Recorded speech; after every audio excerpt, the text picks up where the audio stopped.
بسم الله الرحمن الرحيم الحمد لله رب العالمين الرحمن الرحيم مالك يوم الدين إياك نعبد وإياك نستعين اهدنا الصراط المستقيم صراط الذين أنعمت عليهم غير المغضوب عليهم ولا الضالين.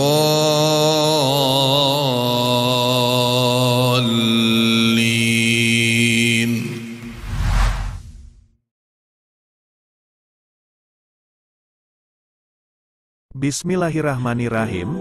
Assalamualaikum warahmatullahi wabarakatuh. Pertama-tama dan bukan yang kedua, mari kita haturkan rasa syukur kepada Allah Subhanahu wa Ta'ala yang telah mencurahkan nikmatnya kepada kita tanpa pandang bulu, baik yang bulunya keriting ataupun yang direbonding, baik yang bulunya tebal maupun tidak berbulu. Alhamdulillah, syukur tak terhingga saat ini kita masih dikaruniai banyak nikmat. Dari nikmat sehat walafiat tanpa cacat hingga nikmat iman dan Islam yang masih melekat sehingga selamat dari godaan setan yang bangsat. Kedua dan bukan yang ketiga, tak lupa solawat dan salam tak lupa kita curah limpahkan kepada uswatun hasanah, qudwah hasanah, yaitu baginda Muhammad sallallahu alaihi wasallam. Allahumma shalli ala sayyidina Muhammad wa ali sayyidina Muhammad. Bab yang dirahmati Allah Subhanahu wa Ta'ala. Surah Al-Fatihah adalah bab pertama dari Al-Quran dan dianggap sebagai salah satu bab yang paling penting. Surah Al-Fatihah dibaca di setiap awalan sholat dan sering disebut sebagai ibu Al-Quran karena pentingnya dan signifikansinya. Surat Al-Fatihah berisi 7 ayat, dan arti surat Al-Fatihah ayat 1-7 memiliki makna dan pesan yang mendalam bagi orang beriman. Arti surat Al-Fatihah ayat 1-7 adalah doa singkat yang hanya berisi 7 ayat, namun manfaatnya tidak terhitung. Itu dimulai dengan kalimat Bismillahirrahmanirrahim, yang diterjemahkan menjadi dengan nama Allah yang Maha Pengasih lagi Maha Penyayang. Ungkapan ini mengatur nada untuk sisa surah, menekankan pentingnya mencari berkah dan bimbingan Allah dalam setiap aspek kehidupan kita. Membaca surah Al-Fatihah dalam sholat kita sehari-hari dapat memiliki banyak manfaat bagi kita sebagai umat Islam. Itu mengajarkan kita nilai-nilai penting seperti rasa syukur, kasih sayang, dan mencari bimbingan dari Allah. Surat Al-Fatihah juga mengingatkan kita akan pertanggungjawaban kita di hari penghakiman dan pentingnya menjalani kehidupan yang benar. Oleh karena itu, penting untuk membaca surah ini dengan pemahaman untuk mendapatkan manfaat penuh di dunia dan akhirat. Berikut makna dan arti surat Al-Fatihah bagian demi bagian. Memahami setiap bagiannya membuat kita dapat memahami makna dan keindahan mengapa Allah Subhanahu wa Ta'ala secara khusus mengatur ayat-ayat tersebut sedemikian rupa. 1. Bagian pertama Al-Fatihah. Bagian pertama terdiri dari ayat 1-4. Surah Al-Fatihah bagian pertama ini memperkenalkan kita kepada Sang Pencipta Al-Quran, Allah Subhanahu wa Ta'ala. Dimulai dengan basmalah, yang mengingatkan kita untuk memulai setiap aktivitas mulia dengan nama Allah karena mengandung banyak manfaat. Dia kemudian menggambarkan dirinya sebagai Tuhan semesta alam yang hanya Dia yang pantas dipuji karena kebaikan dan berkah-Nya yang tak terbatas terhadap ciptaannya dan yang telah Dia tuntun untuk beriman kepadanya. Sebagai manusia, terkadang kita cenderung lupa untuk menghubungkan kesuksesan yang kita alami dengan Allah Subhanahu wa Ta'ala setiap kali kita melakukan sesuatu yang baik. Padahal, atas kehendak dan kuasa-Nya lah kita bisa mencapai kesuksesan. Ayat ini ditetapkan sebagai pengingat bagi kita untuk menyadari bahwa kita bukan apa-apa tanpa Dia dan tetap rendah hati dengan memberikan pujian dan syukur kepada Allah Subhanahu wa Ta'ala setiap kali kita dipuji atas kesuksesan, kecantikan, bakat, kecerdasan atau apapun yang terpuji. Dia kemudian menggambarkan dirinya sebagai Ar-Rahman dan Ar-Rahim, yang berarti bahwa Dia sepenuhnya dan terutama penyayang. Rahmat-Nya tidak terbatas pada umat Islam saja, tetapi meluas ke seluruh ciptaannya. Sungguh, kasih sayang-Nya tidak terbatas karena Ia mengatasi murka-Nya. Sebagaimana Rasulullah Shallallahu Alaihi Wasallam bersabda, ketika Allah menciptakan ciptaan, Dia menulis bersamanya di arsinya, rahmatku telah mendahului kemurkaanku. Sahih Al-Bukhari. Tanyakan pada diri Anda sendiri, apa saja cara Allah Subhanahu wa Ta'ala menunjukkan kebaikan-Nya kepada Anda. Saya yakin jumlahnya tidak terhitung. Selanjutnya, Dia menggambarkan dirinya sebagai penguasa hari pembalasan yang akan memberi pahala kepada hamba-hambanya melalui rahmat-Nya dan menghukum orang lain dengan keadilan-Nya. Alangkah indahnya ketika Dia memasangkan ayat tentang kasih sayang dengan ayat tentang keadilan. Ini adalah keseimbangan sempurna antara rahmat dan keadilan sehingga manusia tidak memanfaatkan cinta dan rahmat-Nya atau kehilangan harapan kepada Allah. 2. Bagian tengah Al-Fatihah. Lanjut ke bagian berikutnya, yang terdiri dari ayat 5. Bagian tengah surat Al-Fatihah mengalihkan fokus ke ikatan antara Allah dan kita. Ini tentang apa yang ingin kita berikan kepada Allah dan apa yang kita inginkan darinya. Setelah mengakui kebesaran Allah Subhanahu wa Ta'ala, kita menyatakan untuk taat dan beribadah hanya kepadanya. Tapi itu tidak berhenti di situ.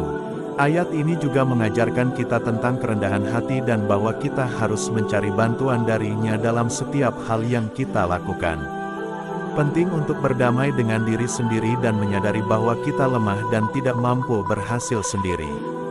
Pasangan dari bagian pertama dan tengah dari surat ini benar-benar menakjubkan karena itu menunjukkan bahwa pengetahuan dan tindakan saling mengikuti satu sama lain untuk seorang mukmin sejati.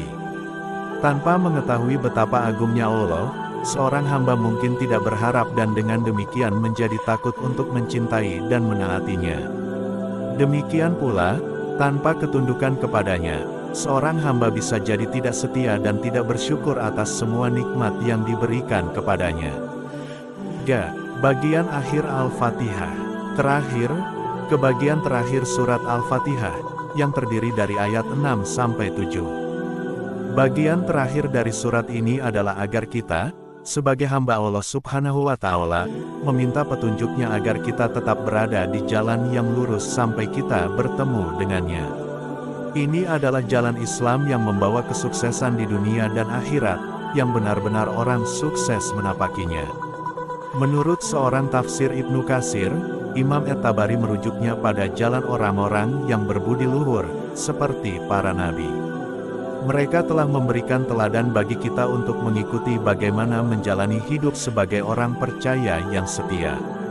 Oleh karena itu, penting bagi kita untuk membaca kisah-kisah mereka untuk mendapatkan inspirasi dan meminta petunjuk Allah untuk menjadi seperti mereka. Kita juga harus mencari perlindungan dari jatuh ke dalam dua kelompok orang. Yang pertama adalah mereka yang membangkitkan kemarahannya, mereka memiliki pengetahuan yang benar tetapi tidak mengamalkannya. Dan orang yang tersesat, mereka tidak memperoleh pengetahuan yang benar dan mungkin telah melakukan perbuatan baik tetapi mengamalkannya tanpa pengetahuan. Mari kita luangkan waktu untuk memeriksa diri sendiri dan merenungkan apakah kita menunjukkan salah satu sifat negatif tersebut. Jika Anda melakukannya dan Anda ingin bangkit darinya, itu adalah indikasi bimbingan dan iman. Dari keseluruhan surat ini dapat kita simpulkan bahwa surat ini mengingatkan kita akan kekuasaan dan keagungan Allah Subhanahu wa Ta'ala bahwa kita harus berpegang teguh pada tujuan hidup untuk beribadah kepadanya. Itu juga memungkinkan kita untuk merenungkan keadaan iman dan perbuatan kita untuk menjadi hamba yang lebih baik dengan belajar tentang Islam lebih dalam dan mengembangkan hubungan yang lebih kuat dengan Allah Subhanahu wa Ta'ala. Surah ini mengandung beberapa manfaat yang luar biasa bagi orang yang membacanya, sebagai berikut. 1. Surah Al-Fatihah adalah penyembuh. Dengan izin Allah, membaca surah Al-Fatihah dapat menyembuhkan penyakit. Hal ini berdasarkan riwayat Abu Sa'id Al-Khudri. Ia melaporkan bahwa beberapa sahabat melakukan perjalanan dan mendarat di suatu tempat di mana seorang wanita datang kepada mereka dan meminta bantuan karena kepala mereka digigit kalajengking. Jadi salah satu sahabat membacakan surah Al-Fatihah, dan kepala kemudian mendapatkan kembali kesehatannya. Kejadian tersebut dilaporkan kepada Nabi Muhammad SAW karena mereka tidak yakin apakah mereka dapat menerima pahala dari ruqyah. Dia melihat lalu berkata, "Bagaimana Anda mengetahui bahwa surat Al-Fatihah ini dapat digunakan sebagai ruqyah?" Jadi bagikan mereka, di antara mereka yang hadir di sana bersamanya, dan alokasikan juga bagian saya. Sahih Muslim. Hadits di atas menunjukkan bahwa Nabi Muhammad SAW menyetujui tindakan ruqyah. Inilah mengapa surat ini juga disebut syifa, atau obat. 2. Surat Al-Fatihah adalah cahaya dari langit.